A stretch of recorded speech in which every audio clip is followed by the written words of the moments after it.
Bonsoir Linda. Bonsoir Mohamed. Le manège à Didier, c'est vrai que c'est pas mal le manège. Oui, c'est pas mal. Comment allez-vous Linda? Très bien, merci. Et vous? Parfait. Ça va? Est-ce que vous avez vu le dernier clip de Beyoncé et Jay-Z? Ah, je l'ai vu. Il fait beaucoup parler, dis donc. Oh là là, 19 millions de vues Déjà depuis samedi soir. Les compteurs explosent. Oui, depuis que le couple star de la pop mondiale a annoncé sur scène la sortie de son nouvel album. C'était à Londres, en pleine tournée mondiale. Buzz planétaire. Vous imaginez le couple le plus bling-bling de la musique qui tourne un clip dans le musée le plus réputé au monde, le musée du Louvre à Paris. Blasphème, sacrilège, profanation, ont crié certains scandalisés. Insolente performance, se sont réjouis d'autres un peu plus philosophes. Alors on les voit, elle, la diva du R&B, lui le roi du rap, posant, chantant devant la Joconde, la Vénus de Milo, le radeau de la Méduse, un des originaux.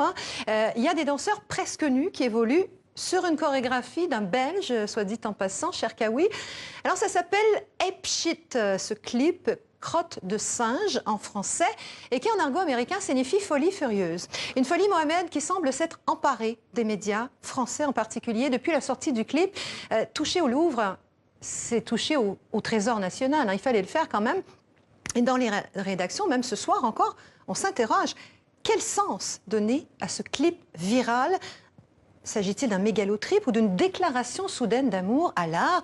Pour plusieurs journaux, le message est avant tout politique. Beyoncé, Gisèle Knowles et Sean Corey Carter sont tous les deux des Africains-Américains. On les voit filmer devant les tableaux, dans un haut lieu de la culture où les artistes non-blancs ont peu de place historiquement.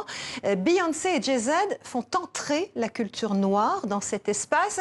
Ce clip, c'est pour affirmer l'égalité de la culture afro-américaine avec la culture blanche. Certains journalistes vont encore plus loin. France Inter, la radio publique, nous rappelle que le Louvre est l'ancien palais des rois. Les deux monstres sacrés de l'industrie musicale américaine sont nos nouveaux monarques, dit France Inter, et sont maîtres des lieux, maîtres de l'histoire et du patrimoine. C'est le triomphe de la pop culture sur la culture. Ce clip est un coup d'État culturel. Ça va loin quand même. À moins que le duo d'artistes le plus puissant du monde se soit servi de la force du décor du Louvre pour masquer un contenu, somme toute, assez faible. Écoutez la chanson, Mohamed, écoutez les paroles, il n'y a franchement pas grand-chose dedans. On ne peut pas s'empêcher de comparer avec le clip de Childish Gambino, This is America, sorti il y a un mois et qui a fait lui aussi un buzz énorme. Pas pour son décor minimaliste, mais pour son propos, pour sa prise de position contre le port d'armes aux États-Unis, contre les violences envers les Noirs en général. Pour le moment, en tout cas, Beyoncé et Jay-Z doivent se frotter les mains car ils ont réussi leur coup médiatique, et un sacré coup.